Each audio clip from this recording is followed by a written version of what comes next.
वेद शब्द का earth with धातु से बनता है। पाणिति, नीति, अवनीति, व्युनीति, प्रव्युद नीति, प्राकरण नीति, इस प्रकार के अदादिगणीय चित्त को स्थिर करने वाले ये सब पद है। इन पदों को छूते हुए तुदागणीय, रुद्रादिगणीय, चुरादिगणीय, आख्यान गणीय, निवास गणीय, जिसकी सदैव सत्ता हो, जो अपूर्व ज्ञानप्रद हो, जिसका आमुष्मिक उभय विद विचारों का कोश हो, जो लौकिक एवं लोकोत्तर लाभ देने वाले हो, जो सदा सत चित सजिदानंद परमात्मा को बतलाता हो, ऐसे ग्रंथ विशेष का नाम वेद है।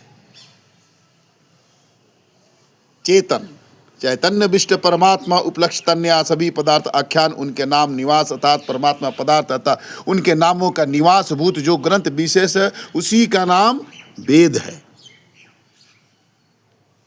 नित्य सच्चिदानंद रूप परमात्मा स्वरूप तथा उनके द्वारा सृष्ट पदार्थों तथा उनके नामों का ज्ञान कराते हैं, लौकिक अलौकिक सर्वविध विचारों को व्यक्त करते हैं तथा लौकिक और सर्वविध लाभों को प्राप्ति उपाय भी बतलाते हैं। वेदों का साक्षात्कार नहीं हो सकता। अनेक ऋषियों को अनेक काल में जब यह वेद नित्य है तो उनका किस काल में साक्षात्कार किया जाएगा? किसके द्वारा किया गया, कोई किसके द्वारा किया गया कोई विशेष महत्व की बात नहीं है।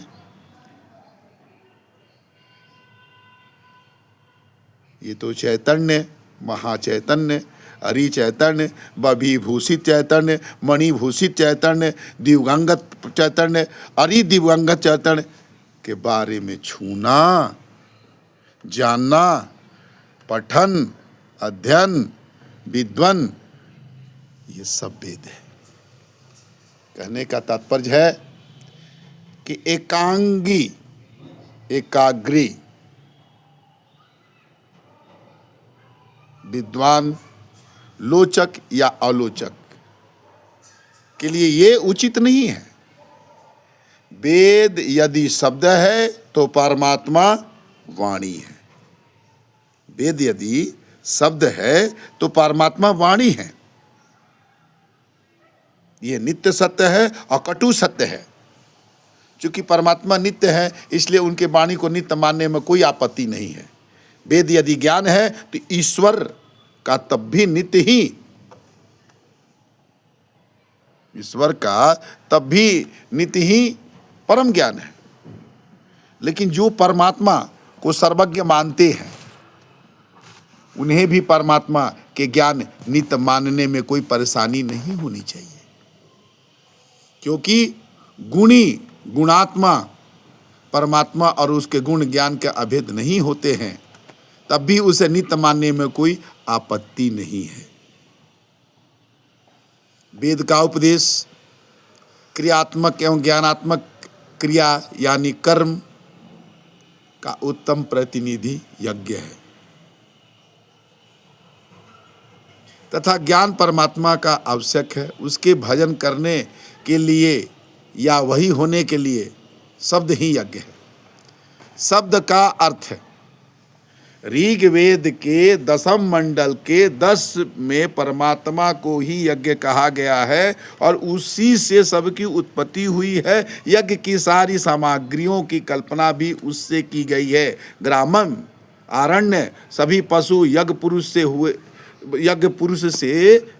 हैं।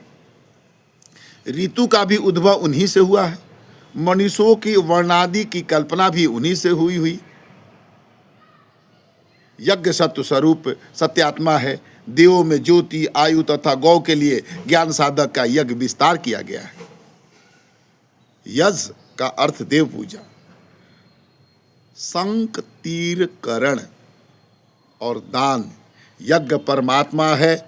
यज्ञ में देव परमात्मा की संगति एवं आराधन संगति एवं आराधना की ओर मूर्ति है। देव पूजन का अर्थ द्रव्य, समय एवं पूजक की आत्मा का परिव्यय होता है। इसलिए पुराणों में यज्ञ भगवान का एक अवतार भी स्वीकार किया गया है। नारायण। अतः यही यज्ञेन यज्ञमजन्यत देवा अथवा ब्रह्मापर्ण ब्रह्मा हवि वेदो भव। परमात्मा की आराधना को मनुष्य इष्ट कहते हैं। अतः तन्मित तक किया गया संपूर्ण क्रियाकलाप यज्ञ है। निश्चित रूप से जब हम परमात्मा का पूजन या आराधना करते हैं तो परमात्मा की संगति होती है। पूजन में वस्तुओं के भाव में पाए जाते जो भाव है उसको योग कहते हैं।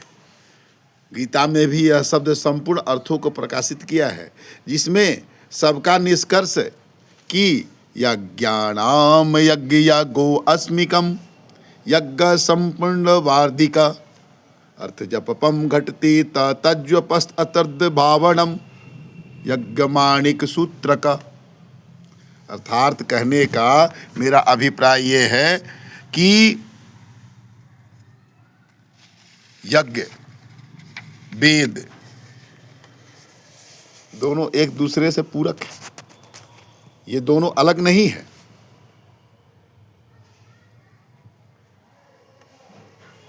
काल गणना के अनुसार पश्चात अवलोकन हुआ। उस पश्चात अवलोकन में प्रमंडल की उत्पत्ति हुई। जिस तरह से हम लोग अपने ग्राम में रहते हैं या शहर में रहते हैं तो वहाँ कार्यपालिका है।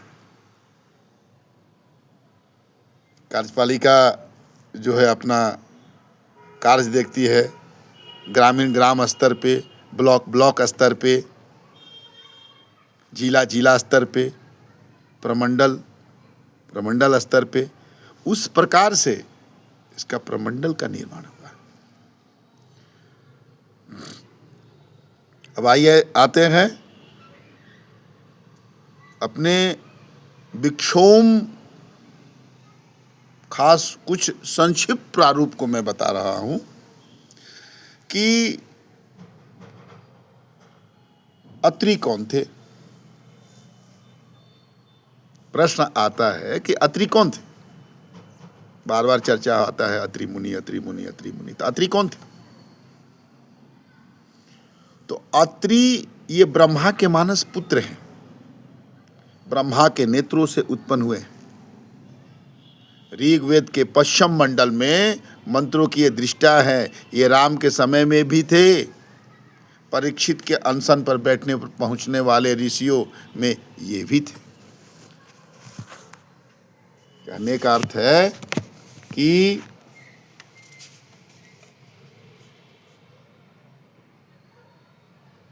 ये ऋषि हर काल में है, हर युग में है।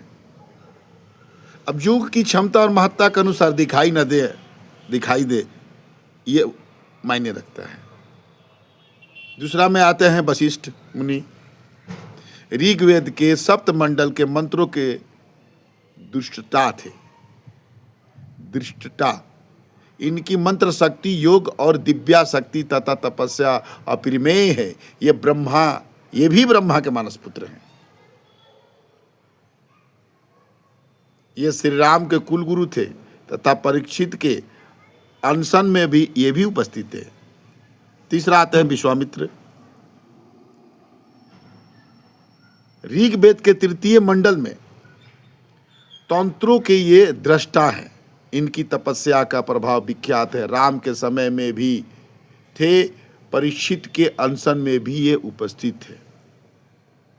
चौथा आते हैं वामदेव। ये ऋग्वेद के चौथे मंडल के मंत्रों के दृष्टा थे।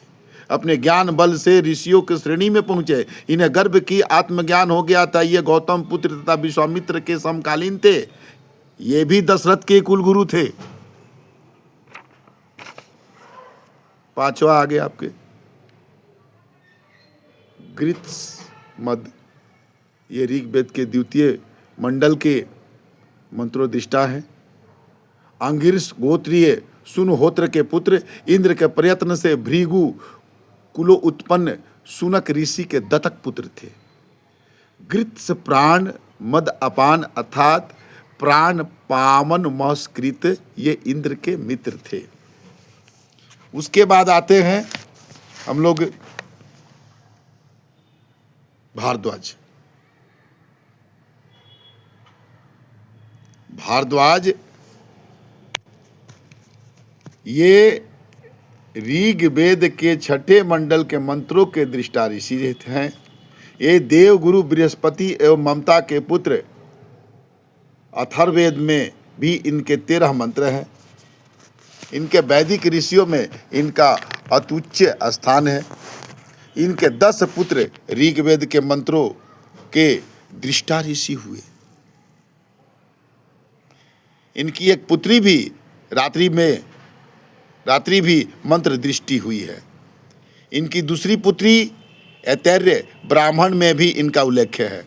आयुर्वेद संहिता, भारद्वाज स्मृति, भारद्वाज संहिता, पांचों रात्र विमान शास्त्र, ये यत्र सर्वत्र भी प्रसिद्ध है। अध्ययन में अविरल रुचि चलते प्रसन्न होकर इंद्र ने इन्हें सवित्रगणी का उपदेश किए, जिससे ये सर्वज्ञ हो गए तथा आदित्य सामुचज्य प्राप्त किए। ये धाता सविता विष्णु अग्नि से बृहस्मास के मंत्रों को प्राप्त किए। उपनिषदों में इनकी बड़ी प्रशंसा है। ये राम से मिले थे तथा परीक्षित के अनशन में ये भी उपस्थित थे। 7वां आते हैं भृगु ऋषि।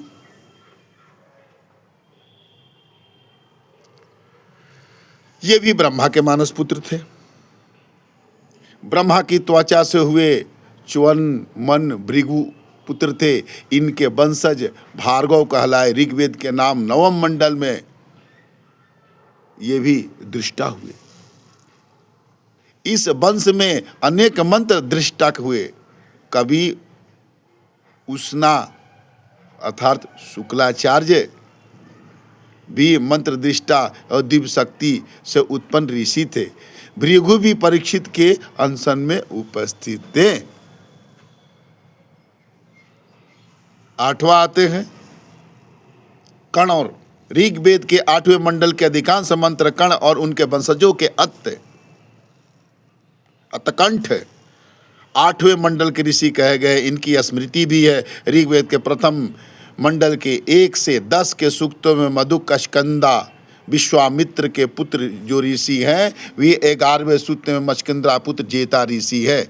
12 से 23 तक सूक्तों के कर्मक पुत्र में मेधा ऋषि भी है।